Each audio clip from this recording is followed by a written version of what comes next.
Praise the lord. దేవునికి మహిమ కలుగును గాక.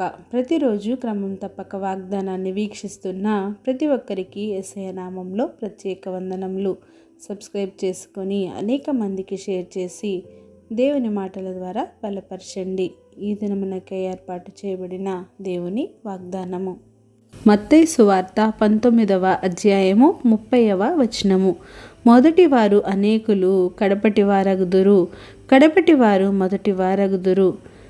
But many that are first shall be last, and the last shall be first. యేసయ్య గారు తన శిష్యులతో నన్ను వెంబడించుమని చెప్పినప్పుడు వారు తమకున్న సమస్తమును విడిచిపెట్టి ఆయనను వెంబడించారు. ఆయనతో రాత్రింబగళ్ళు తిరుగుతూ ఆయన బోధనలను వింటూ దేవుడు చేస్తున్న అద్భుత ఆశ్చర్య కార్యములను చూస్తూ ఆయనను వెంబడించేవారు.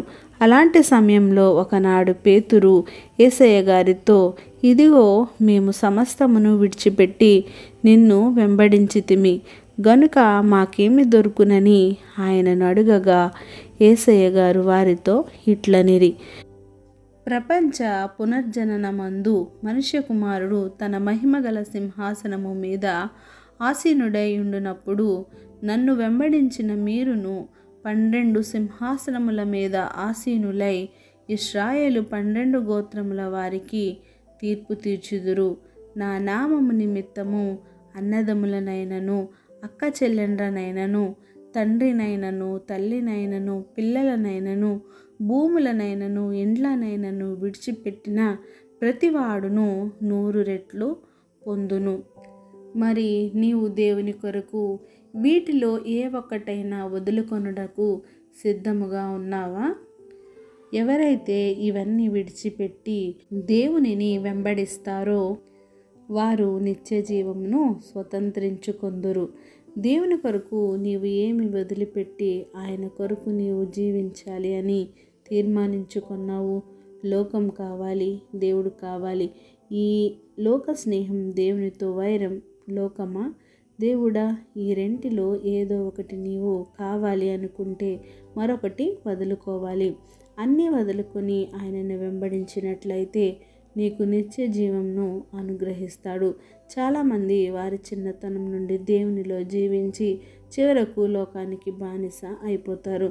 ఇంకొంతమంది లోకాన్ని విడిచి చివరకు దేవుణ్ణి ఆశ్రయించి దేవుడంటే ఏమిటో నిజం తెలుసుకొని ఆయన కొరకే జీవిస్తారు. అందుకే దేవుడు మొదటివారు కడపటివారుగా, కడపటివారు మొదటివారుగా అని సెలవిచ్చారు. నిజమే. మరి నీ పరిస్థితి ఎలా ఉంది? దేవుని కొరకే నీవు లోకాన్ని విడిచిపెట్టి ఆయనను వెంబడించుదువుగాక. ఆమేన్. చిన్ని ప్రార్థన.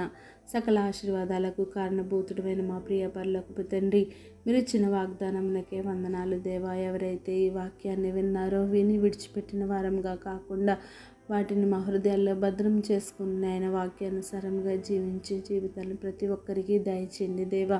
అవును ప్రభువా, మొదటివారు కడపటివారుగా, కడపటివారు మొదటివారుగా అనేక మంది మరి నాయన మరి మార్పు చెందుతుండగా నాయన మరి మేమైతే ఏ స్థితిలో ఉన్నామో మమ్మల్ని మేము పరీక్షించుకొని మీకు దగ్గరగా జీవించే జీవితాన్ని ప్రతి ఒక్కరికి దయచేయండి. ప్రార్థన అవసరం ప్రతి ఒక్క బిడ్డని ఈ సమయంలో జ్ఞాపకం చేసుకొని వారి అవసరతలను అక్కరతలను సమయానుకూలంగా తీర్చి సమస్త ఘనత మహిమ ప్రభావములు మీరే ఆరోపించుకుంటారని యేసుక్రీస్తు పరిశుద్ధ నామమున ప్రార్థించి అడిగి వేడుకొంచున్నాను మా తండ్రి.